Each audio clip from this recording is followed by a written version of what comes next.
Meu nome é Max Abreu, eu sou postulante ao cargo de diretor de assuntos jurídicos do Sindicato Nacional dos Analistas Tributários da Receita Federal do Brasil, Sindireceita. E venho, neste vídeo, esse vídeo está sendo realizado, nesse bate-papo que nós vamos ter agora, uma vez que diante de um vídeo que eu fiz, falando a respeito dos propósitos, das propostas, dos eixos estratégicos e propostas de atuação que eu tenho para a diretoria de assuntos jurídicos do Sindireceita, muitos colegas entraram em contato e me pediram alguns esclarecimentos sobre muito do que foi falado naquele vídeo. Então eu resolvi fazer este vídeo para esclarecer os colegas e também trazer alguns assuntos que são palpitantes no momento, para que o colega, possa fazer uma avaliação em cima das minhas respostas, que é o posicionamento que, como diretoria jurídica, eu teria diante dessas situações. Ok? Então, vamos ao vídeo. Beleza. Então, vamos começar com perguntas, né? Ok. O que te motivou a se candidatar ao cargo de diretor de assuntos jurídicos do Sindireceita? Eu postulo ser diretor, eu postulo o cargo de diretor jurídico do Sindireceita, porque eu tenho a firme convicção de que a defesa do analista tributário, antes de tudo, ela passa por um necessário tratamento técnico e jurídico. Tá?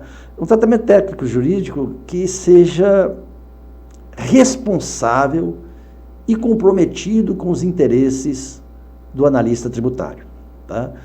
A gente vive em um momento em que as garantias, as prerrogativas do nosso cargo e as nossas atribuições, elas exigem uma constante vigilância, exigem articulações e atuação estratégica, e um constante diálogo institucional e parlamentar, para que nós possamos construir e possamos efetivamente defender o analista tributário. Passamos por um momento em que não é mais suficiente nós agirmos reativamente às situações que nos são apresentadas. Nós precisamos construir coletivamente estratégias, planos de ação, para que nós obtenhamos as conquistas que tragam a valorização necessária ao nosso cargo. Logo, mais então do que reagir a ameaças, é preciso que a gente se antecipe a elas. Nós precisamos nos antecipar aos riscos e construir então soluções que assegurem efetivamente que o sindicato seja um escudo jurídico para o nosso filiado. Eu coloco então meu nome à disposição porque eu reúno experiência, conhecimento jurídico e porque eu tenho, e isso para mim é muito mais essencial, é porque eu tenho a livre convicção de que a gente só vai conseguir efetivamente defender os interesses do analista tributário com ética, com transparência, buscando constantemente, de forma diuturna e sem freios. Nós temos que buscar a valorização do cargo do analista tributário. Então, eu quero contribuir para uma diretoria executiva nacional que seja mais combativa, mais firme e mais presente na vida do nosso filiado. Eu quero contribuir para uma diretoria jurídica que dia após dia transforma desafios em conquistas. Uma diretoria jurídica que fortaleça dia a dia a legitimidade da nossa categoria no cenário nacional. Então, o meu compromisso, ele é muito claro. É defender intransigentemente o analista tributário, tá? Com seriedade, técnica e coragem. E é por essas razões que eu me candidato. Certo, entendi. Então você pode falar para a gente por que você escolheu integrar a chapa Experiência em Ação? Ela atende esses requisitos seus? Exatamente. Eu resolvi me integrar à chapa Experiência em Ação porque eu acredito, porque eu tenho a convicção, porque eu prego e pugno pela visão, a visão de que a nossa luta é tornar o analista tributário protagonista no Serviço Público Federal. Eu tenho a livre convicção de que a firme convicção de que nós somos a espinha, a coluna dorsal da Receita Federal do Brasil. E que, como tal, nós temos que ser valorizados. Então, esta é a minha visão, que é uma visão coincidente com a visão da chapa Experiência em Ação. Certo? E, como tal, eu acredito na missão a que ela se propôs, qual seja, de agir firmemente em prol do analista tributário, que aliás, é o que ela vem fazendo, né? E aí eu vou contar um histórico breve, tá? Que é bom que a gente saiba, para esclarecer alguns assuntos, né? Na eleição passada, né, eu apoiei uma chapa chamada Reconstrução, que não é a chapa Reconstrução atual. Esta chapa, na época, ela era encabeçada pelo ex-presidente da DEM, Paulo Antenor, que hoje vem na chapa Experiência em Ação. Na verdade, aquela chapa Reconstrução, que efetivamente ganhou aquelas eleições, mas que, por questões de anulação de urnas eleitorais, ela acabou perdendo as eleições, mas na primeira contagem de votos, ela teve no sufrágio a maior quantidade de votos.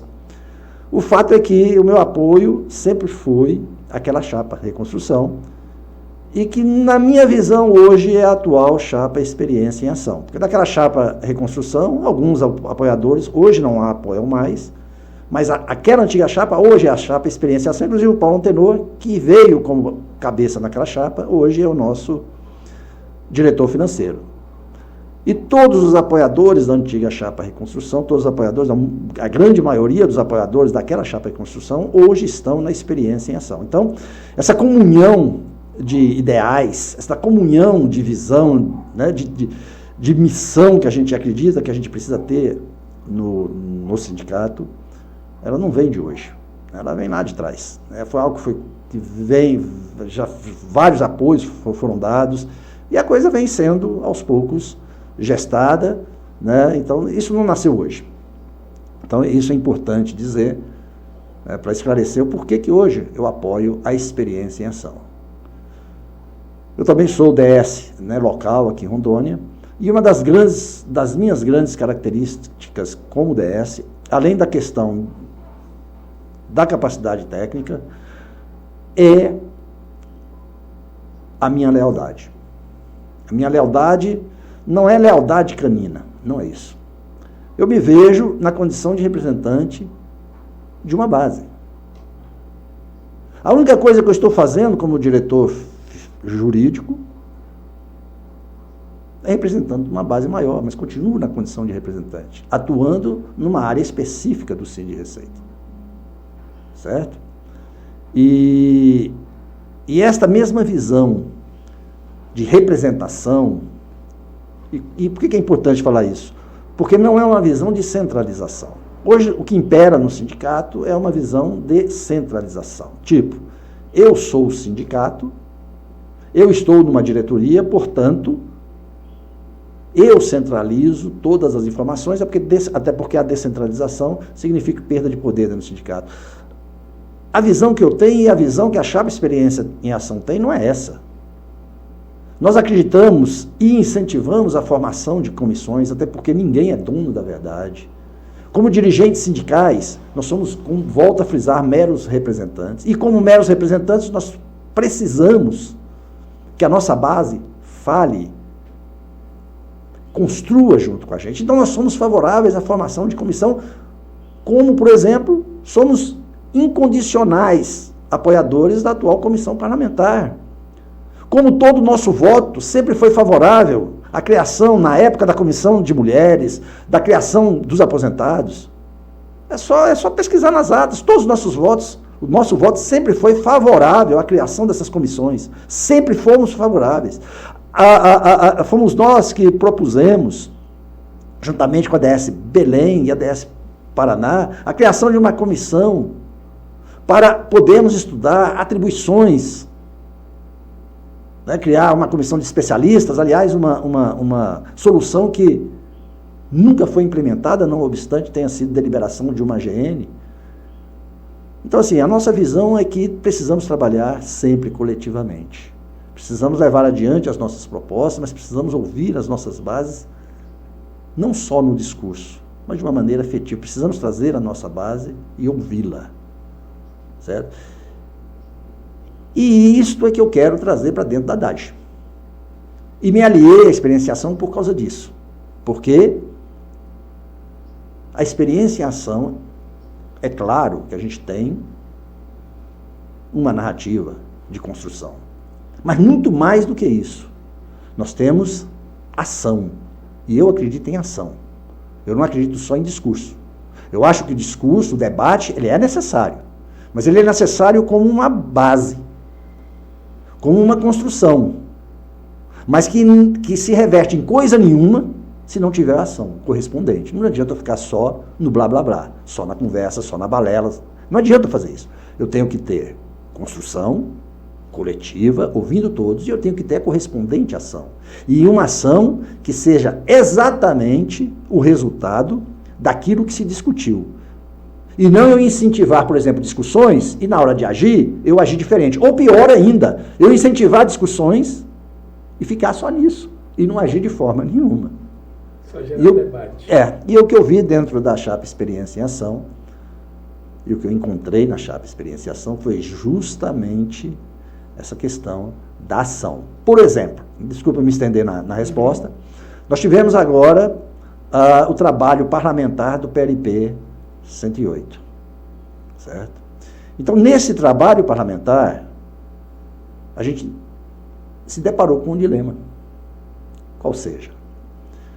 Quando você vai partir para um trabalho parlamentar, não obstante você tenha contatos políticos, você tenha interlocução com os parlamentares, inclusive, cuja relação ela advém de anos de amizade mesmo, de você tomar café com a pessoa, uma amizade cultivada durante muito, eu não estou falando de 2, 3 anos, não, mais de 10 anos, né? Você tem todo um relacionamento, mas quando você parte para um trabalho parlamentar, é como se você estivesse diante de um tabuleiro de xadrez, e que você tem que ter estratégia. E aí eu te pergunto, é a melhor estratégia? Quem está, o oponente, ele também acha que tem. Ninguém tem certeza da vitória, certo? Não obstante, você tem os contatos necessários para abrir portas, mas a vitória, ela já é uma outra conversa, né? E aí nós deparamos com esse dilema, por quê? Porque a gente estava em pleno período eleitoral, que estamos agora, eleição essa que vai ocorrer, votação essa que vai ocorrer na próxima semana, nos dias 6 a 8 de outubro. Então nós nos deparamos com essa situação, o que faremos, né? E a situação ela não estava sendo divulgada devidamente, a base não sabia do que estava acontecendo, certo? Porque não havia a divulgação do que estava ocorrendo. E nós detectamos isso porque Nós apoiamos a comissão parlamentar, recentemente criada, e a comissão parlamentar detectou essa situação que estava ocorrendo. Ou seja, nós tínhamos e temos um PLP que trata da constituição do comitê gestor do IBS, que é um imposto estadual, e que neste PLP inseriram lá dentro um jabuti. Ou seja, que jabuti foi esse? A alteração do CTN, do artigo 209 do CTN, em que o auditor fiscal passaria a ser a autoridade fiscal plena dentro da administração tributária. Bom, diante desse fato muito grave, por que muito grave? Porque de acordo com a LOF que está por vir, a LOF considera dois tipos de cargos, na verdade ela considera um único tipo de cargo, ela considera o monocargo na administração tributária. Qual é esse monocargo? É o monocargo fiscal. Não estou falando do auditor fiscal, é o monocargo fiscal. Aí está sendo construído. Então, um monocargo fiscal é aquele servidor ou os servidores que integram o núcleo da administração tributária, ok? E que são considerados dentro das suas atribuições como autoridades. O analista tributário, quando ele atua, né, dentro das suas atribuições e nas competências da Receita Federal, naquilo que ele atua, ele é uma autoridade fiscal quando ele está numa barreira, fazendo uma retenção de uma mercadoria, quando ele está nas suas atividades, ok? Então, é isso que a LOF irá considerar, ou poderá firmemente considerar, tudo indica que assim será. Então, todos os servidores que atuam na administração tributária serão considerados como fiscal. Os estados já estão caminhando para isso. Hoje, os estados, o analista tributário, por exemplo, aqui em Rondônia, o analista tributário, ele tem o poder de lançamento. Ele não entra numa empresa para lançar, que nem o auditor fiscal. Não. Mas lá nas barreiras, no controle de notas, caminhões que entram, né, para controle, né, de impostos, e principalmente para dar efetividade ao princípio constitucional da não cumulatividade, eles fazem lançamentos. Entendeu? Daquilo que foi sonegado, daquilo que está passando, para que se pague aquele imposto. Então, eles estão contemplados no conceito de fiscal. Essa não é a realidade da Receita Federal. Então, como eu dizia, todo aquele, pela LOF, que não for considerado fiscal, é considerado como carreira auxiliar. E o analista tributário não é carreira auxiliar. O analista tributário ele é integrante do núcleo de da administração tributária, de fiscalização, arrecadação e tributação. E aduana. Mas com esse jabuti, com esta redação do PLP 108, nós seríamos colocados na situação de carreira auxiliar. Então, para evitar essa situação, né, nós partimos para o trabalho parlamentar, que era a única forma. E nós encontramos todas as portas fechadas. Por quê? Porque aqueles que têm interesse em passar esse PLP já tinham trabalhado. Quando eu falo esses que têm interesse, são todas as entidades sindicais dos que representam os auditores fiscais, eles já tinham trabalhado para que esse PLP não passasse. Porque eles têm todo o interesse do mundo em que seja feita essa alteração do CTN, até porque é uma alteração muito antiga, que se discute quem é a autoridade tributária. Né? E essa discussão, que passou inclusive o judiciário, por várias vezes, foi decidido que a autoridade tributária é aquela que exerce as competências da administração tributária. Então, como eu falei, né, o analista tributário na Receita Federal tem atividades concorrentes e exerce. Então, nesse papel, ele é uma autoridade tributária. Tá? E o auditor fiscal da Receita Federal, ele é a autoridade tributária e aduaneira, certo? Exclusivamente no exercício das suas atribuições privativas. O analista tributário, ele passa a exercer a autoridade, ele passa a ser a autoridade tributária e aduaneira no exercício das suas atividades concorrentes, quando ele está, obviamente, investido de uma função de competência da Receita, ok? E com isso todas essas prerrogativas, todas essas garantias que nós temos, elas iriam por terra, e nós seríamos lançados numa carreira meramente auxiliar. Enfim, depois de muita luta, nós ganhamos, nós vencemos. Só que, como eu disse, quando nós saímos para essa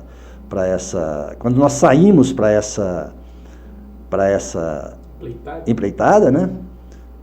A gente não sabia se ia ganhar. Na verdade, você olhava, era muito difícil. A gente tinha os senadores todos já trabalhados pelas entidades dos fiscais.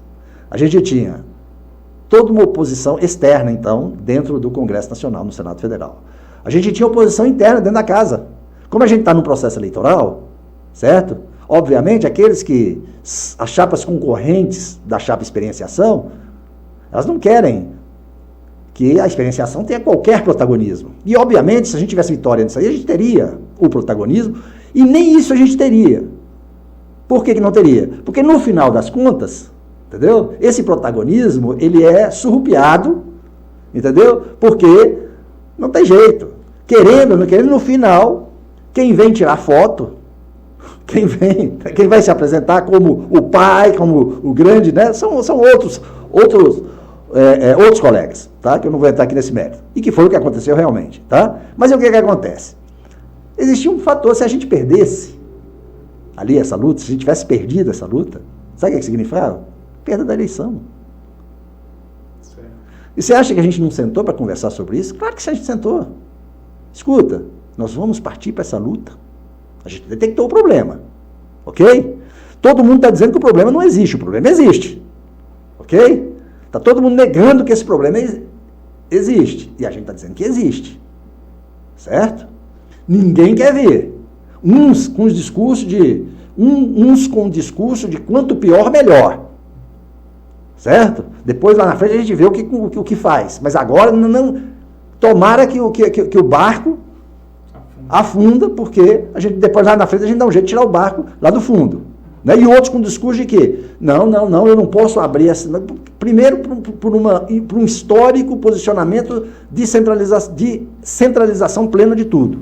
Eu sei tudo, eu conheço tudo, eu decido tudo. Como não fui eu que decidi, como não fui eu que pensei, então eu não vou abrir o jogo, eu não vou aceitar isso que eles estão me dizendo, então eu não vou para a luta. A gente olhou, a gente está sozinho. E aí? O que nós vamos fazer? Isso é uma situação que eu conto porque me dá orgulho. Porque mesmo a gente correndo todo o risco de perder a eleição, disso ser explorado politicamente em nosso desfavor, no momento, em pleno processo eleitoral, nós resolvemos que muito maior do que a eleição, muito maior do que os interesses do nosso grupo de vencer a eleição, da nossa chapa de vencer a eleição, muito maior do que isso, é o interesse do analista tributário. E que nós estaríamos abandonando, ferindo, dando as costas naquilo que mais a gente acredita. Que a gente só consegue as coisas agindo. A gente só consegue as coisas fazendo. E partimos para a luta. E nós vencemos. Né? Assim, eu tenho muito orgulho. Esses dias atrás eu senti um orgulho danado. Um orgulho que eu senti só quando eu entrei lá na Receita, nos movimentos que a gente teve lá no início com o Sinditem, para o nível superior. Porque assessores do governo, nem o governo sabia o que estava acontecendo. Vieram, né, nos agradecer. As palavras foram essas, né? Agradecemos aos analistas tributários do Brasil por ter nos alertado para essa situação absurda que estava acontecendo, e agora o governo já sabe o que está acontecendo, o que está em andamento, e vai estar de ombro a ombro com vocês, não vai deixar, vai lutar para que isso não passe. Ou seja, tudo que a gente tinha contra, a gente reverteu, e a gente conseguiu vencer essa luta.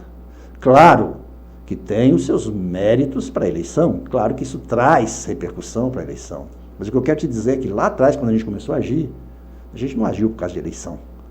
A gente agiu porque antes de eleição, a nossa chapa ela é constituída por analistas tributários do Brasil, por aqueles que têm esse DNA no sangue, por aqueles que lutam e que agem em favor da nossa categoria.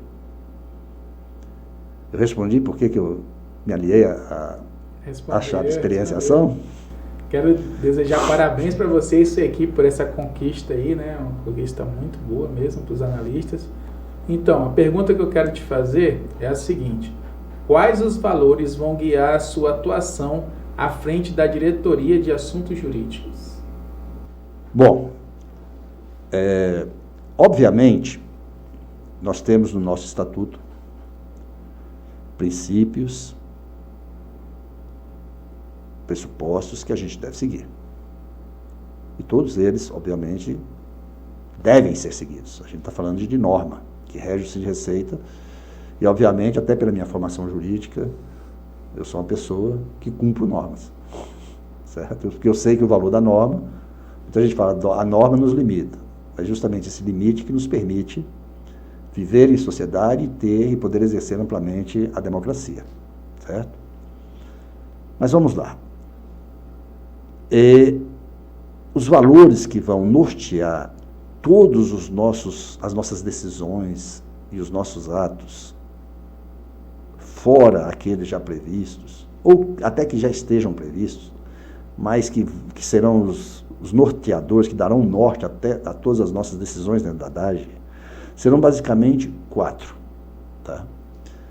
Primeiro, nós temos um compromisso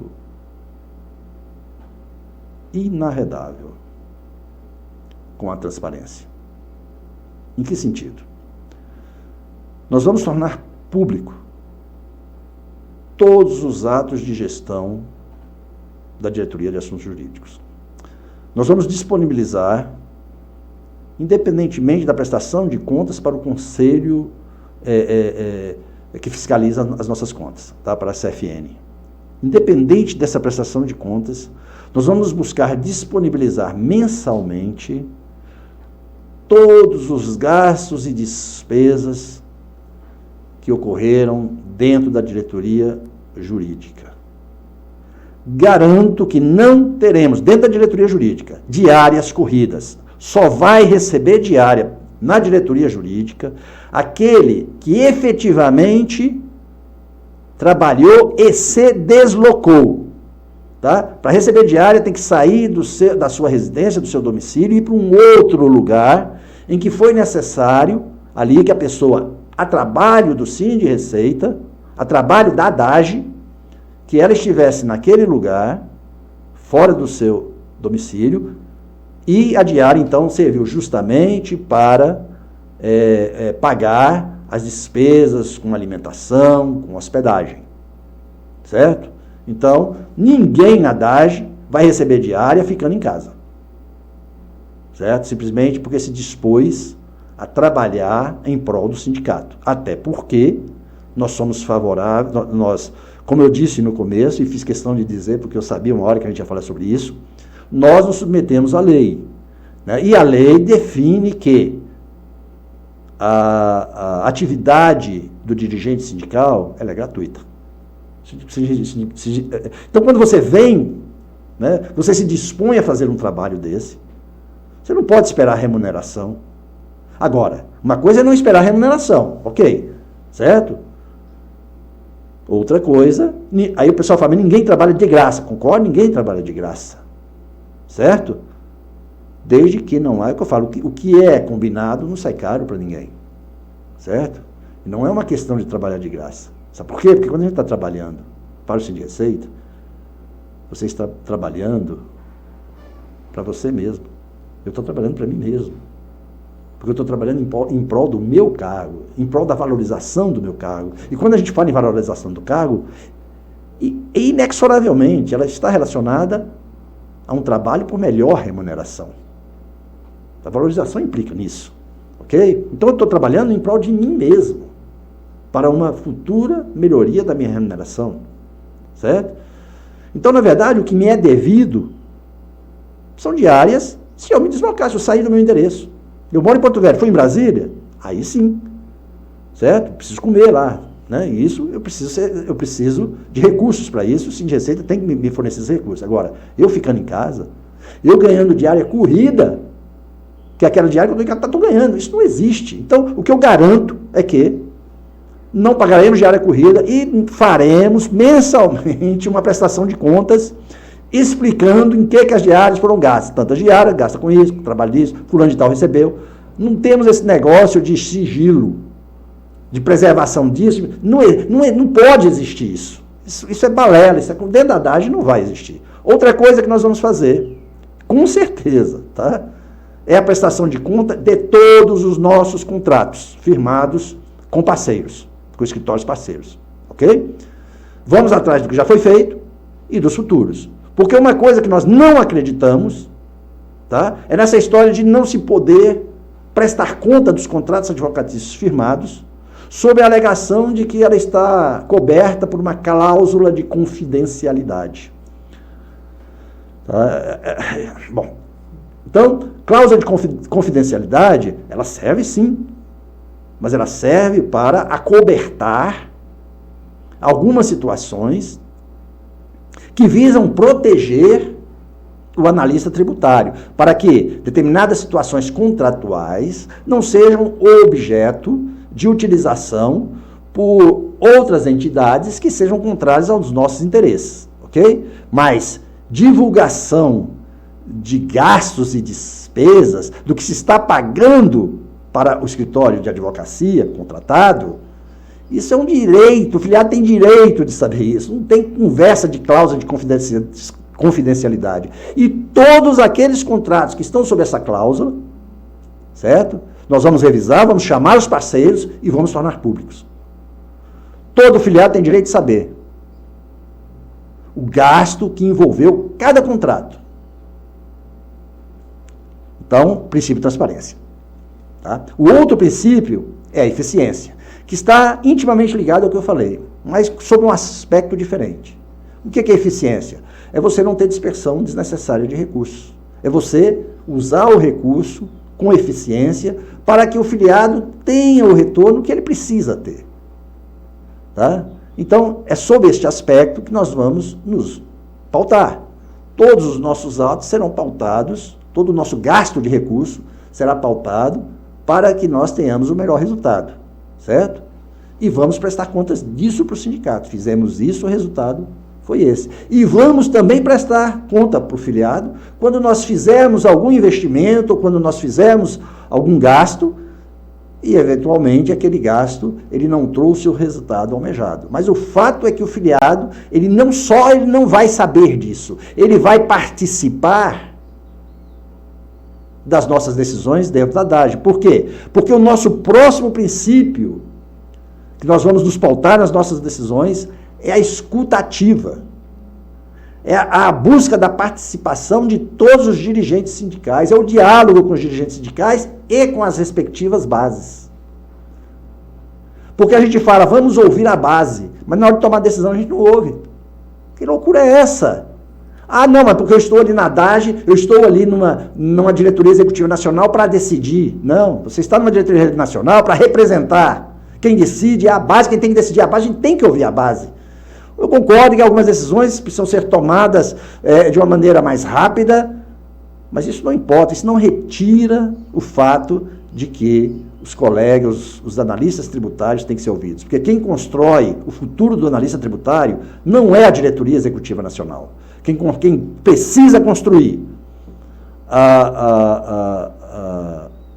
o seu futuro é o próprio analista tributário. A DAGE, como a diretoria executiva nacional, ela deve se prestar a ser um instrumento do analista tributário e que traga resultados e que seja leal àquilo que o analista tributário decide.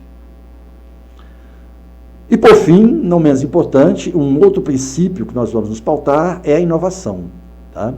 Mas a inovação, né, no uso da tecnologia, não para que ela seja um fim em si mesmo. Porque hoje o que a gente vê é isso. Né? Ah, você não tem essa informação porque eu não consigo colocá-la no sistema, porque o sistema não deixa, porque o sistema trava, porque o sistema é isso, porque o sistema... Entendeu? E a gente vira escravo do sistema. Entendeu? Então, não, quando eu falo em inovação, é no uso efetivo da tecnologia como apoio para as nossas decisões, para dar celeridade às nossas decisões e principalmente na divulgação dos atos da nossa gestão. Então, basicamente, são os 4 princípios que a DAGE ela vai se pautar em todas as suas decisões, em toda a sua gestão. Certo. Então, Max, baseado em tudo isso que você falou, que propostas concretas você traz para fortalecer a diretoria de assuntos jurídicos? Certo. Bom, como eu disse, nós tivemos um vídeo que nós falamos sobre isso, tá? Então, eu não vou detalhar tanto quanto eu detalhei no vídeo, tá? Eu vou pensar algumas coisas que eu acho muito importante. Até porque foi esse pedido que me foi feito. Bom, é o seguinte. Nós temos no sindicato uma ideia equivocada a respeito das competências e das funções de uma diretoria de assuntos jurídicos. A gente olha para a diretoria, durante muitos anos, tá? Ela agiu dessa forma e acabou passando esta imagem equivocada. A gente olha para a diretoria jurídica e pensa numa diretoria jurídica como sendo um grande escritório de advocacia. O papel dela, certo, é interpor ações judiciais, buscar naquilo que o governo, naquelas leis, naquelas disposições, né, a gente buscar esses recursos na justiça, né, buscar a reparação do direito, né, e eventualmente com, né, o devido reparação patrimonial, e que, portanto, a DAGE deve funcionar como um grande escritório de advocacia. E isso é um dos papéis da DAGE, e talvez nem seja o papel mais relevante. Claro que, para efeitos de reparação patrimonial, é o mais importante, certo? Para efeitos de reparação, mas nós temos outras vertentes que a DAGE precisa agir com mais efetividade, com mais presença, e que implica, talvez, numa não reparação patrimonial, mas num incremento remuneratório muito maior. Tá? E, por isso, então, que eu tenho um projeto para a DAGE, que é justamente levar a DAGE a funcionar como uma verdadeira diretoria de assuntos jurídicos, e não um mero escritório de advocacia, um grande escritório de advocacia, certo? Um grande e especializado escritório de advocacia. E não estou aqui desmerecendo o serviço que foi feito até hoje, de forma nenhuma, tá? Eu costumo dizer que, se você quer ser bem defendido, você deve ser defendido pela DAGE, porque os advogados da DAGE são extremamente preparados. Eles conhecem efetivamente todos os meandros, os nossos direitos, as nossas obrigações, o que permeia todo o nosso cargo, e até onde dá para chegar e até onde não se deve ir, certo? Então, eles são grandes conhecedores da legislação que envolve o analista tributário, certo? A questão é o direcionamento dado.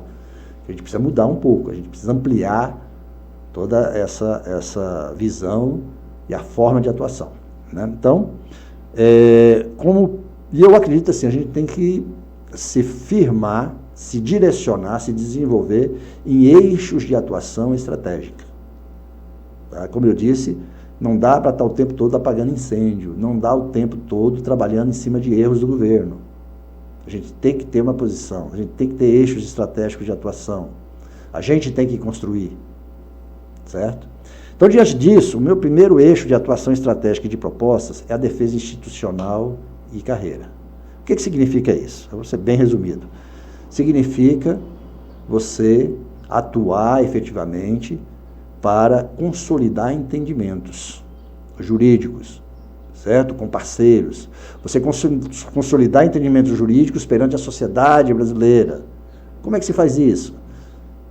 Se faz tirando a bunda da cadeira lá da mesa da DAGE, indo no Congresso Nacional, por exemplo, e trabalhando as assessorias jurídicas, que são aquelas assessorias que dão apoio às comissões dentro do Congresso. Eventual senador, com os assessores dos senadores, certo? As assessorias jurídicas de eventuais senadores e eventuais parlamentares, para que você procure consolidar entendimentos em pautas que são de interesse do analista tributário, obviamente em prol dos interesses do analista tributário. E esse trabalho, dentro do Cine Receita, historicamente se colocou como sendo praticamente exclusivo de uma diretoria parlamentar, e não é. Pelo contrário, do que tange ao aspecto de construções jurídicas, de discussões jurídicas sobre temas temas legais, a diretoria jurídica precisa estar presente. Não só para discutir com essas assessorias jurídicas, como também para dar apoio à própria diretoria parlamentar. Não tem como as diretorias trabalharem de forma completamente isoladas umas das outras. Nós precisamos trabalhar sempre juntos e vamos trabalhar juntos. Então, nessa defesa institucional, nós buscaremos, significa isso, é buscar defender institucionalmente a figura do sindicato perante o Congresso Nacional e perante a própria sociedade, buscando a valorização do nosso cargo, buscando parcerias com escritórios, parcerias com outras entidades sindicais, buscando fóruns, buscando parcerias com universidades, buscando parcerias com a OAB, até no próprio atendimento do filiado à OAB. A OAB hoje, ela tem toda uma estrutura de atendimento aos advogados, que são usados pelos advogados e que podem ser usados pelos estagiários. Então a gente tem toda essa gama de situações que precisam ser exploradas, entendeu? Em prol do analista tributário, que vai muito além de simplesmente atuar numa ação judicial. Ok? Bom, basicamente é isso. Certo. O outro ponto, tá? Um outro eixo de atuação, né, é o atendimento jurídico ao filiado e dirigente. Tá? Que hoje, inclusive, é o principal ponto sentido. Nós temos todo um iceberg, mas a principal ponta da seguinte que aparece é a questão, hoje, de problemas que temos na DAGE em relação ao atendimento. Tá? Então, a proposta é justamente a gente reformular esse atendimento da DAGE. A outra questão a outra proposta envolve a gestão estratégica de processo. Tá? A outra proposta, um outro eixo de atuação em relação à prevenção de conflitos. Um outro eixo de atuação em relação à defesa em processos administrativos, os famosos PADs. Um outro eixo de atuação é o monitoramento legislativo e advocacia. Também temos um eixo de atuação, uma proposta de atuação em relação à formação e conscientização jurídica. Tá? E, por fim, como outro eixo de atuação, nós temos a questão que envolve a metrificação, transparência, divulgação dos nossos dados. Certo. Dá para ver que são bastantes eixos aí, Exatamente. né? Bastante coisa que tem que fazer. Exatamente. Então, fala um pouco sobre o último eixo, a metrificação de atividades. Tá. O que significa medir resultados na prática e como isso pode transformar a atuação da diretoria de assuntos jurídicos. Tá. Toda atividade, tá, ela precisa ser metrificada para que você possa avaliar os resultados. Sem metrificação, você não consegue avaliar resultados. Certo? O resultado foi bom, o resultado foi ruim, você só vai saber tendo parâmetros, que são os parâmetros que nos fazem saber se aquilo que se buscou foi bom ou se foi ruim. Então, nós vamos metrificar todas as atividades justamente para que nós tenhamos esse pleno conhecimento, quantidade de filiados que nós atendemos, se a nossa capacidade é suficiente para atender essa quantidade de filiados, se a capilaridade da DAGE é suficiente para atender a todo o Brasil, tá? Porque nós temos um projeto, e vamos falar sobre isso, de descentralização das atividades da DAGE, porque nós entendemos que a DAGE precisa ter maior capilaridade, assim como a gente entende que a DEM, na verdade, precisa ter maior capilaridade. Isso está extremamente centralizado em Brasília. E nós precisamos metrificar isso. Tá? Metrificar pela quantidade de analistas tributários em cada local, pelas demandas desses analistas tributários em cada um desses locais. Precisamos fazer uma metrificação em relação à questão do portfólio de ações. E isso tudo precisa retornar para o analista tributário. Tá? Precisamos metrificar e precisamos retornar para o analista tributário, para que ele veja em números o que foi feito, os resultados que se obteve, e ele possa, diante disso, tirar as suas próprias conclusões, inclusive para nos ajudar a melhorar a DEM. A nossa intenção, a gente acha muito estranho, né? Porque eu como filiado e como dirigente sindical, eu nunca tive essas informações. Parece como assim, se eu te der esta informação, entendeu? eu vou estar me prejudicando. Então, eu não te dou essa informação. Eu penso justamente o contrário. Eu tenho o filiado como um aliado. Como eu volto a falar, eu sou um representante dele estando na DEM. Então, ele é meu aliado, ele sou eu. Então, quando eu presto informações ao analista tributário, embora eu sei que podem vir pedras, somos vidraça, né? Mas a grande intenção, a intenção que me leva a ter uma conduta dessa, é justamente buscar o apoio dele. E eu só vou ter o apoio dele se eu der informações para ele. Se ele conseguir pensar, se ele conseguir raciocinar, ele só vai conseguir raciocinar se tiver a informação, e sou eu que detenho essas informações. Eu preciso metrificar, eu preciso mostrar para ele, para que ele possa ter a sua avaliação. A avaliação essa não é só para bater no meu ombro e falar parabéns, Max, você fez um bom trabalho. Não, é para dizer, Max, o trabalho não está bom, você metrificou tal número assim, nós temos tantos filiados em tal lugar, nós temos tantas ações, nós temos tais resultados acessados, e não está sendo atendido.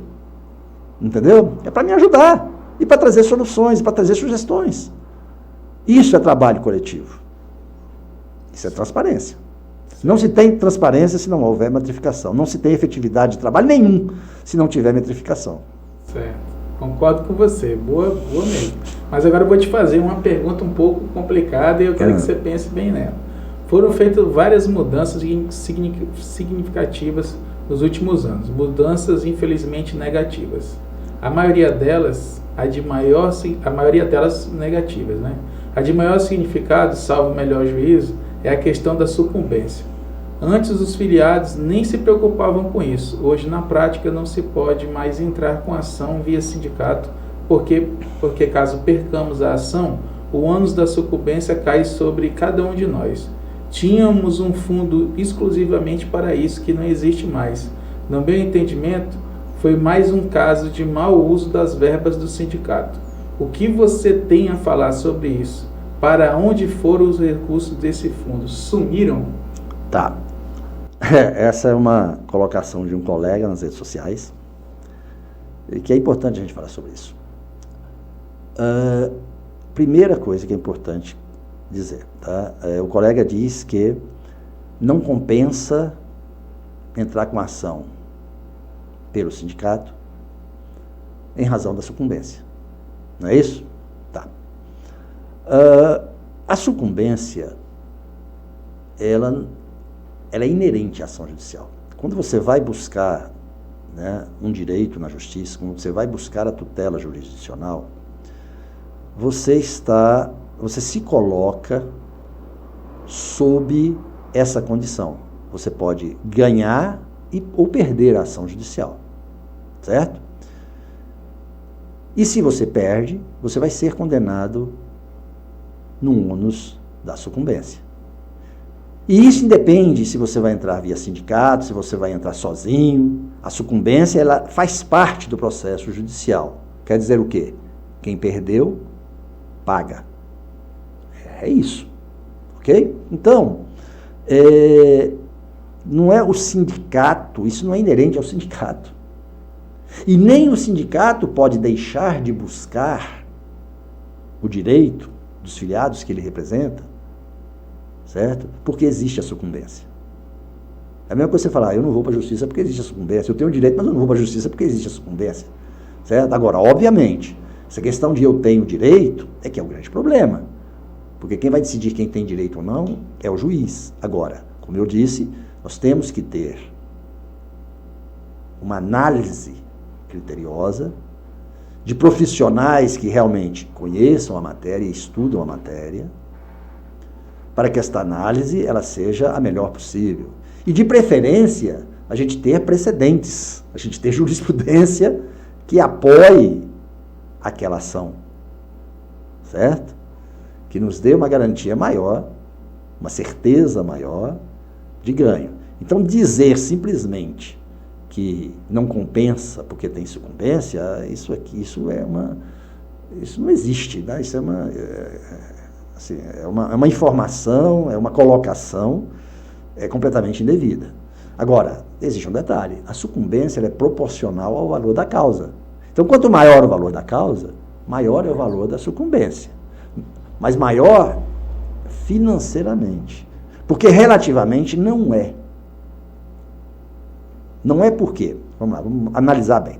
A sucumbência é um percentual em cima do valor da causa, ok? Este valor da causa é um valor que, no caso do sindicato, é uma fração que por trás dela estão milhares, que são os filiados. Verdade. Certo? Então, obviamente, por exemplo, nós temos uma população de 1 milhão de pessoas, digamos, tá? Se você colocar R$1 por pessoa, vai dar quanto? 1 milhão. Mas se você colocar R$1 para uma pessoa, não significa nada. Nada, é verdade. Então, é dessas proporções que a gente está falando. Então, a sucumbência para o sindicato, ela sempre vai ser pesada, porque as causas do sindicato são grandes, são causas que representam todos os filiados.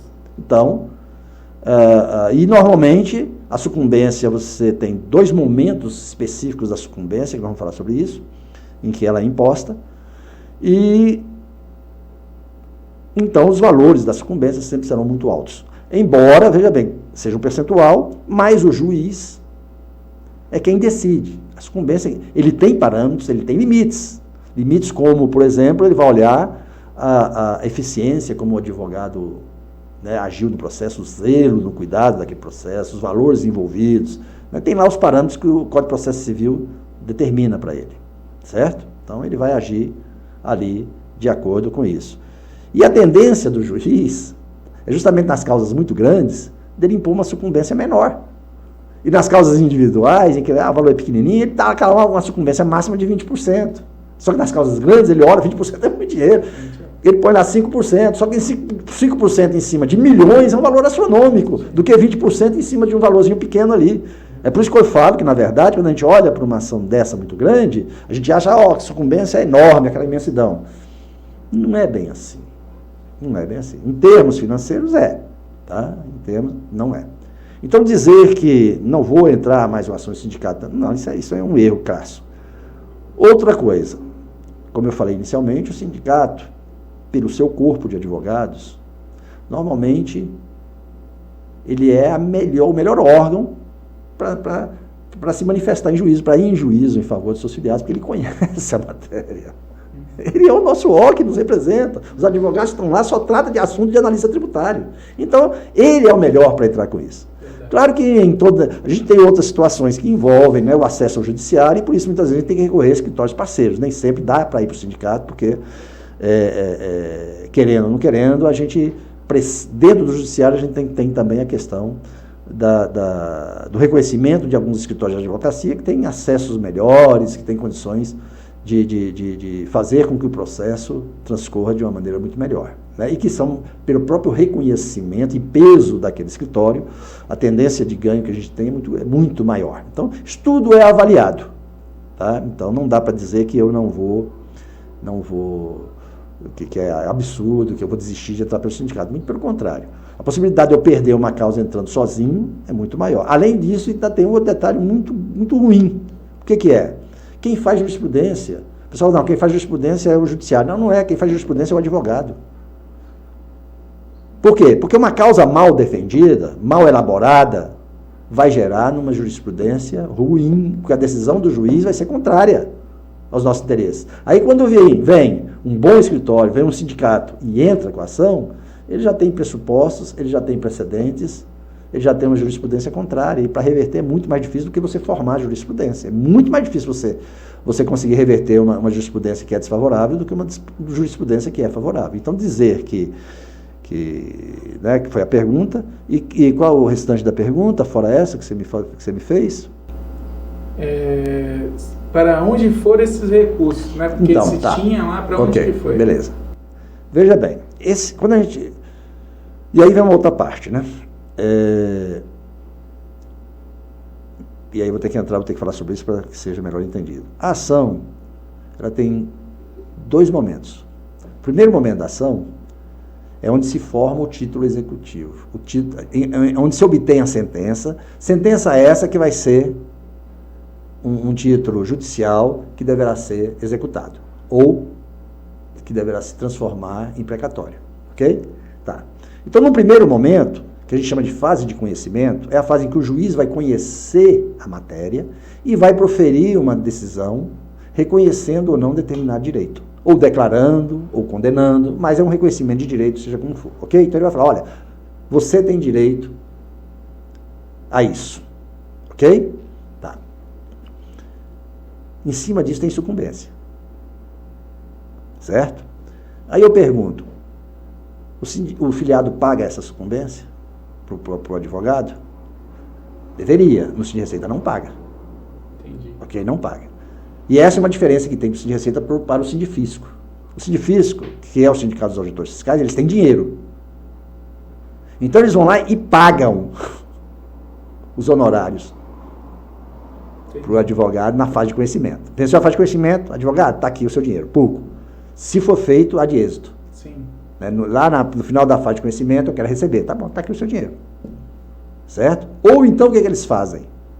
Eles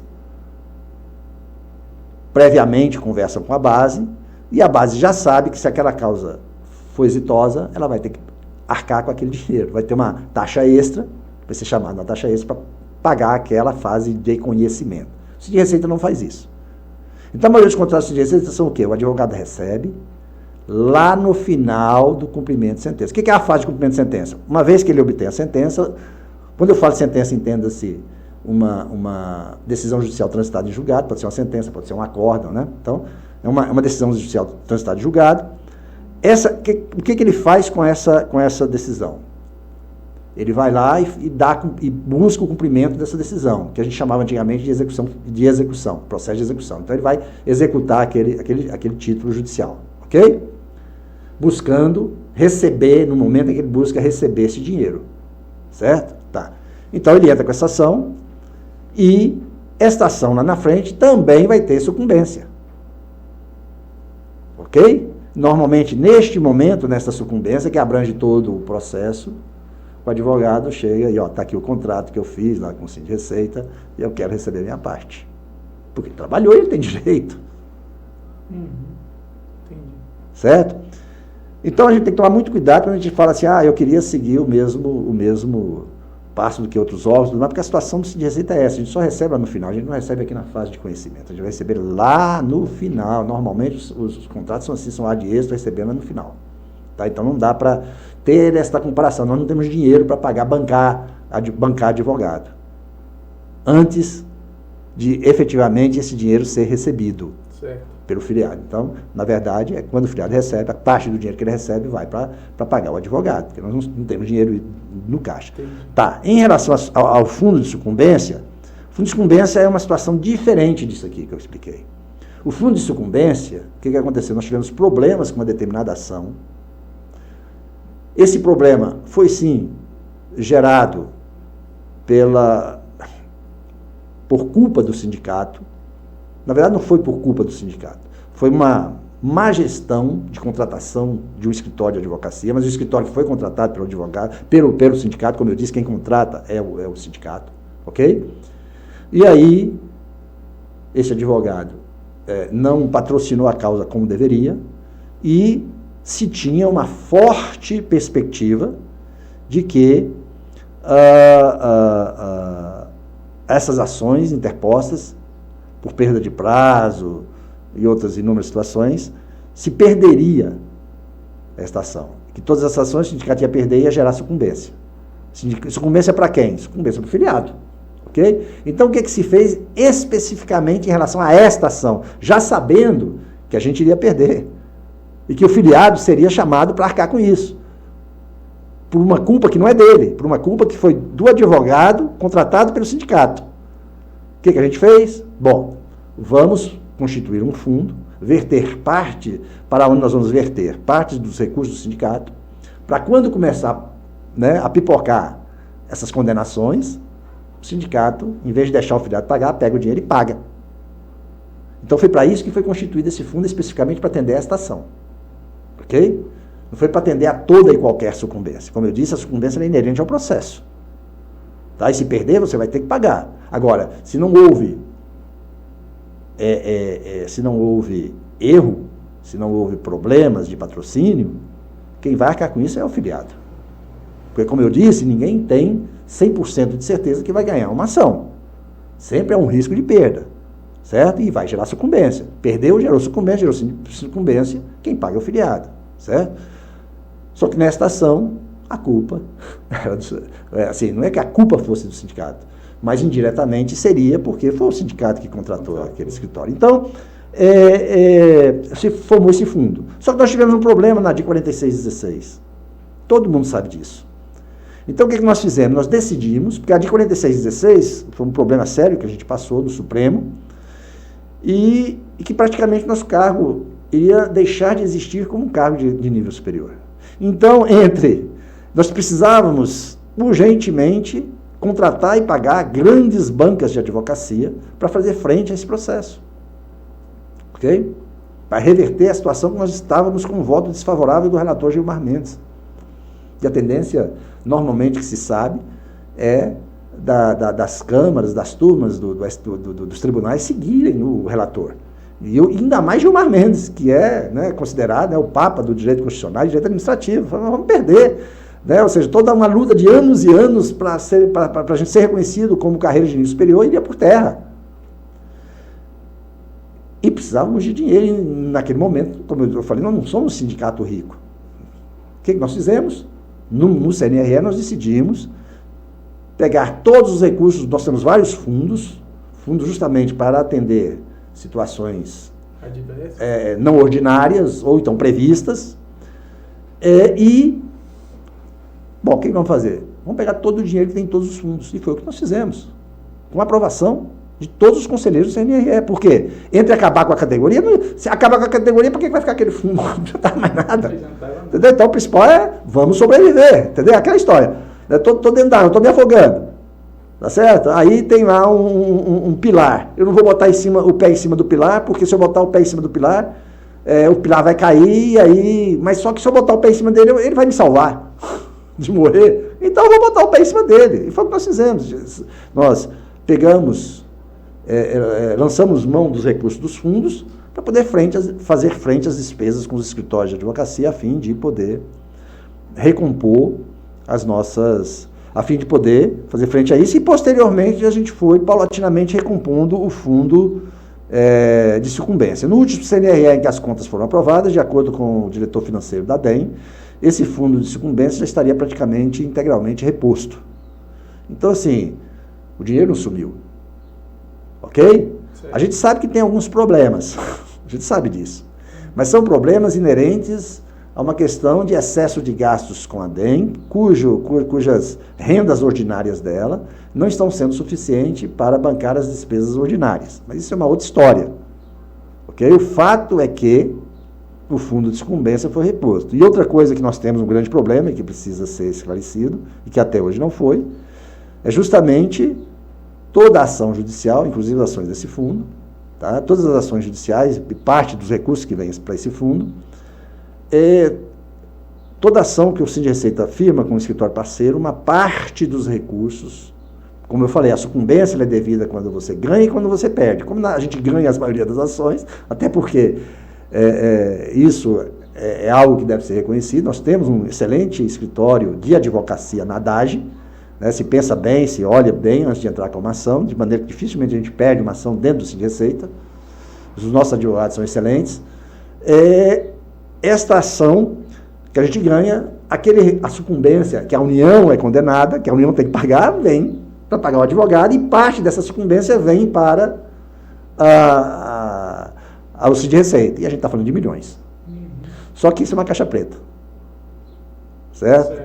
Tanto é que na recomposição do fundo sucumbencial, a gente queria justamente saber qual era a previsão de recursos que se tinha para retornar para o fundo, que é algo previsível, fácil de se fazer. Não sabe. E não se sabe porque foi colocado um obstáculo, né? Situação muito difícil de ser esclarecida, e não é. Basta fazer um levantamento das ações judiciais, em cima disso uma previsibilidade de retorno do valor da causa, daquilo que o juiz vem condenando. É muito fácil de fazer isso. Não se faz porque não se quer, né? Aí sim temos um problema. Né? Para onde está indo esse recurso, e realmente está vindo para os fundos normais. Isso aí é uma outra história que eu falei lá atrás, quando a gente fizer levantar o portfólio de ações, A gente vai abrir, vai saber exatamente dessa situação. Certo, vamos pegar aí esse gancho dos contratos. Em relação a esses escritórios advocatícios aí, contratados pela Haddad, tem uma prática antiga, né? A maioria das ações que segue seu curso em segunda e outras instâncias, esses contratos, por óbvio, e isso não tem relação, é só com a relação ao Sim de Receita, tá? Que são milionários. A pergunta que não quer calar, ou dessa enrolada, é o seguinte: por que não se faz como os outros sindicatos, como os auditores, por exemplo, que antes de contratar o escritório, faz uma pesquisa de mercado e oferece 3 propostas orçamentárias para os próprios filiados decidirem, ou tem pelo menos parte nas ações das escolhas de contrato? Bom, foi bom ter explicado a questão das fases. Tá? Como eu disse, o Sim de Receita, normalmente os contratos firmados é a de êxito, lá no final, na fase de cumprimento de sentença, tá? Quando efetivamente se recebe o dinheiro, o precatório, ok? Como eu disse, né, e não especifica essa pergunta, eu creio que essa pergunta está sendo feita em relação à fase de conhecimento, tá? O sindifísico, ele vai atrás de escritórios escritórios advocatícios, tá? E ele faz, então, uma avaliação entre os escritórios, a fim de escolher dentre eles os 3 melhores e oferece ao auditor fiscal, certo? Auditor fiscal esse que deverá bancar, ele vai pagar esse escritório lá, entendeu? Está aqui, ó, o contrato, honorário de honorários está aqui, eu estou pagando para você, antes de receber. Lá na fase de conhecimento, eu estou pagando aqui para você. Ok? Tudo bem. É uma opção, é uma forma de atuação, que a gente pode até partir para isso. Certo? Só que tem que avaliar o histórico, porque o Sim de Receita já tentou fazer isso. E teve uma forte dificuldade de conseguir receber valores. Entendeu? Por quê? Porque para receber esses valores tem que ter autorização de desconto em folha. Então, na hora de dizer eu quero que me apresente 3 orçamentos, é uma coisa. Na hora de bancar o orçamento que foi escolhido, é uma outra história. Entendeu? É o que eu falei. Muita narrativa, pouca ação. Eu quero, então tá aqui, apresenta a fatura, paga. Ah, mas aí não. Ah, mas você escolheu. Ah, mas aí não. Eu não tenho dinheiro para isso, eu tenho problemas, não sei o quê. Aí começa a história e você não consegue. E o sindicato não pode deixar de buscar o direito do seu filiado. Entendeu? E nem tem condição de bancar aqueles filiados que na hora que tem que, né, fazer frente àquela despesa, não quer. Se exclui, não quer fazer. Então, nós já tivemos isso, não deu para fazer isso. Por outro lado, nós temos um outro problema na atuação do Sim de Receita, neste caso, qual seja. E aí vem a história. O Sim de Receita escolhe, o escritório efetivamente escolhe, tá? E depois, na hora de executar, o filiado escolhe outro escritório de advocacia, porque não quer pagar os honorários que o Sim de Receita disse que pagaria para aquele escritório que trabalhou toda a ação e constituiu a sentença. Porque o que acontece? Na fase de conhecimento, uma vez que você tem a sentença, você não precisa continuar com aquele escritório. Você pode contratar outro advogado, certo? No caso, mais barato. Aí eu te pergunto, e aquele advogado que trabalhou anos para fazer aquela sentença, ele não vai receber? Quem é que vai pagar ele? Entendeu? Esse é um problema que a gente tem. Entendeu? Mas, por outro lado, a gente também tem outros detalhes ao avaliar essa situação. Porque a gente fala assim, não, vamos colocar 3, como se isso... Porque o que existe, na verdade, é uma mensagem subliminar por trás disso. Tá? Qual é a mensagem subliminar? É a seguinte: eu contrato um escritório de advocacia porque eu fechei com ele uma propina, um caixa 2. Porque isso não é transparente. Quem garante? Por que eu insisto em fechar com esse escritório de advocacia? Com esse parceiro? Entendeu? Por quê? Porque eu estou ganhando alguma coisa. Com certeza. Ok? Pois é, esse pensamento, ele não se resolve, ele não esclarece nada. Você não vai ter transparência, porque você vai escolher 3 escritórios como se você não pudesse ter a mesma conduta com todos os 3. Você pode ter mesmo com todos os três, leva os três para a categoria, aquele que ganhar está ganhando em todos os três. Certo. Entendeu? Então, assim, não é isso que resolve. O que resolve é aquilo que a gente vem falando. Isso resolve. Ou seja, o contrato tem que ser público. Não tem negócio de cláusula de confidencialidade. Acaba com isso. Entendeu? História de cláusula de confidencialidade, isso não existe. Então, não dá para a gente ter uma solução dessa. De simplesmente achar que porque se apresentou 3, 10 ou 20 escritórios, a gente vai resolver esse problema. Não, esse problema se resolve com transparência. Que seja 1, que seja 2, que seja 3. Ok? Você resolve mostrando, está aqui, ó, foi contratado esse escritório, está aqui o contrato, o valor é tanto, vai vir tanto, para dentro do Sind Receita. E mensalmente mostrar, olha, está aqui o que foi contratado, essas ações aqui assim, tiveram condenação em sucumbência, a União repassou tanto para essas ações aqui, foi tanto, é só olhar o processo que está lá, condenação em sucumbência, é só pegar o alvará do juiz, é só pegar o depósito, o dinheiro está aqui e foi depositado. E está aqui o valor e entrou tanto na conta corrente. Abre o extrato e mostra. Acabou o problema, não tem essa história de dizer que recebeu isso, recebeu aquilo outro. Certo? Até porque tem um detalhe também.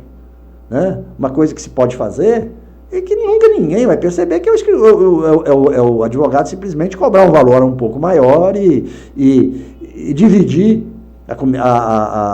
os honorários dele. Está tudo em sigilo? Entendeu? Mas isso não tem como você coibir isso, não tem como você perceber isso, não tem nada que resolva esse tipo de coisa. Entendeu? Por isso que eu sempre falei, é uma questão de valores, por isso que eu sempre bato em valores. Entendeu? Ou você acredita nos valores que movem os dirigentes, aquele dirigente, ou você não vota nele. É simplesmente isso. Ou ele é leal com você, ou ele é fiel à sua base, aos filiados, ou ele é um analista tributário, ou ele tem outros propósitos. Entendeu? É isso que você tem que ver. Então, vote naquele que tenha vinculação, que seja analista tributário, que tenha vinculação, que seja realmente preocupado com a categoria, não no discurso, mas com ações efetivas, que tenha histórico. Eu tinha uma professora de Direito do Trabalho, no curso de aperfeiçoamento que eu fiz em São Paulo, ela era uma juíza aposentada, já bem idosa, e ela dizia assim, Max, eu já estou com quase 80 anos, e aí vem aquele sujeito, eu sou uma juíza, ou seja, sou uma mulher estabelecida na vida, tenho um bom salário, né, tenho uma boa condição de vida, e aí vem o sujeito querendo, né, me alugar, querendo me convencer de que ele é o cara. Certo. Tá certo? O que eu faço? Primeira coisa que eu faço, eu olho para ele. Muito simples. Certo? E aí tá ele ali com um terno todo comido aqui em cima, né, roupa toda puída, entendeu? Por mais que seja de terno, certo? Um relógio xing-ling no braço e querendo passar de bam-bam-bam. Entendeu? Então, é muito fácil você descobrir. Você pode vir de manga de camisa, mas você olha para ele e está com um Rolex no pulso. Verdade. Entendeu? Porque normalmente é isso. Né? Normalmente quem tem não ostenta. Então, assim, mas o que eu quero dizer com isso? O que ela queria dizer com isso, na verdade, né? É que você conhece as pessoas pelos atos, pela história delas, pela forma como ela se porta, pela forma como ela age. Então, olhe para isso. Porque se for só discurso, se for só conversa, narrativa, não tem ação, não tem nada, não tem estofo. Você vai votar numa pessoa dessa, você vai confiar numa pessoa dessa, num representante desse, porque você quer. Verdade. Você tem todos os indícios para saber em quem confiar. Saber em quem você deve depositar a sua confiança. Um outro assunto que está muito em voga é a questão do atendimento, e isso é muito preocupante. Né? Hoje, a gente, para conseguir ser atendido pela DAGE, é uma briga. E não é só o filiado, tá? É o próprio dirigente sindical. Você liga para a DAGE e não consegue atendimento. Pior, você vê como é que é absurdo. Hoje, antes de estar aqui com você, eu liguei para a DAGE. Aí a moça falou para mim, não, você tem que discar no ramal tal. Eu falei, eu já tentei. Ninguém me atende. Não, mas o senhor tem que falar lá porque eu não posso transferir, não. O senhor tem que resolver. Tá, desliguei. Aí fiz o que ela falou, né? Liguei e tal. Eu já tinha feito, né? Liguei o número e tal, deu a mesma coisa. Ou seja, fica lá, você fica esperando, aquela musicazinha deliciosa no ouvido, né? Aí liguei de volta. Certo? Aí a moça, não, mas eu falei, eu tenho que resolver esse problema agora, eu não posso esperar. Então eu tenho que resolver agora. Tá? É um caso que ocorreu com um colega, o que estava ocorrendo eu tinha que resolver naquele momento. Eu precisava me manifestar perante a administração e tinha que ser naquele momento. Eu precisava trocar com a DAGE algumas informações caso a situação acabasse por ter um resultado não melhor, não muito favorável, né? Então, como tudo hoje é centralizado na DAGE, poderia desaguar numa possível ação em defesa do colega. E eu precisava falar que naquele momento a situação estava ocorrendo, hoje, né? Aí o que aconteceu? Eu retornei a ligação e ela, nada. Aí me passou para uma outra pessoa, porque eu insisti. Aí outra pessoa, não, Max, é porque ela tem a orientação, é porque ela não sabia que você era DS. Ela achou que você era filiado, um filiado. Um simples filiado. Um simples filiado. Aí, como é que chama? Você entendeu? Ou seja, a receita é de todos nós. Eu sou filiado, eu sou dirigente sindical, mas eu sou filiado, não sou melhor do que ninguém. Entendeu? A minha raiz é ser analista tributário, meu sangue, meu DNA é de analista tributário. Entendeu? Então, assim, não tem cabimento isso. Tá? Esse tipo, o atendimento está muito ruim. Mas não é só sobre esse lado, no caso da DAGE, está horrível. Ou seja, o filiado ele é um sistema de agendamento que você agenda hoje e que você vai ser atendido daqui a 3, 4 meses. Chega no dia, não tem internet, é reagendado para mais 3, 4 meses, um ano, você não consegue falar. E isso não é só, isso é para todo mundo, filiado, dirigente sindical, é para todo mundo. É raso ali, acabou, e se vira para poder, passam a régua e que se dane. Então ninguém está conseguindo mais falar, ninguém mais está conseguindo atendimento. E aí se fala muito ultimamente atendimento humanizado. Eu não tenho sombra de dúvida nenhuma que a gente precisa reformular o atendimento. Isso aí é certo, tá? E que nós precisamos, eu falei sobre isso no vídeo, tá? Nós precisamos ter toda uma reformulação com inovação, mas em que a inovação não seja a vedete, né, dessa reformulação, mas sim um atendimento efetivo. Quando eu falo em um atendimento efetivo, a palavra para mim que vem na cabeça não é humanizado. Quando eu ligo para a DAGE, mesmo que eu não veja a pessoa, o que eu quero é conclusividade, essa palavra. Eu preciso de conclusividade, eu preciso de uma resposta. O filiado busca uma resposta, certo? Claro que se você oferecer ao filiado, tá, um atendimento mais humanizado, é muito melhor, não resta dúvida. Agora, não adianta você ter um atendimento humanizado sem a conclusividade. Nós precisamos de conclusividade. E naqueles atendimentos que ele não conseguir ser conclusivo, naquele momento, a gente precisa ter um tempo de resposta muito mais rápido do que a gente tem. Entendeu? O que não dá é você ficar meses aguardando uma resposta. E outra coisa que a gente precisa ter, tá, é um sistema que seja proativo, um sistema que não fique, tipo assim, não, todas as informações estão lá na base, o filiado que vai lá pesquisar. Isso não existe. Sim, você tem que ter um repositório, mas você tem que ter a proatividade, você tem que entrar em contato com o filiado. Olha, teve uma movimentação na sua ação, isso, precisamos que você encaminhe tais documentos, e não simplesmente botar lá e falar, filiado, sai uma notícia, vai lá procurar, não pode ser assim. Entendeu? A gente tem que ter um portal do filiado em que o filiado consiga interagir. Hoje, para você conseguir alguma informação da DAGE, é complicado. Você precisa fazer um verdadeiro curso. Mas isso também a gente propõe, né? Que é justamente a capacitação digital. Mas a gente precisa mudar o sistema. A gente precisa de um sistema muito melhor do que está posto aí, tá? Para que a gente tenha um atendimento efetivo. E uma coisa que a gente propõe resgatar é justamente a descentralização. A gente precisa descentralizar o atendimento, tá? Para os SEDES, para as delegacias que têm condições de prestar esse atendimento. Justamente para que, em prol da efetividade, da conclusividade. Certo? Porque é muito mais fácil, mesmo que, por exemplo, se eu moro em Ariquemes, por exemplo, se eu moro no interior aqui de Rondônia, por exemplo, ou no interior de qualquer cidade, é muito mais fácil eu ir até a capital, num local que eu vou ter atendimento, que eu sair e ter que ir lá em Brasília. Ou ficar esperando meses e meses numa fila de agendamento. Certo? Além disso, obviamente, que há que se ter nesse sistema, há que se respeitar, porque eu tenho certeza absoluta, tá, que o nosso maior usuário hoje é o aposentado.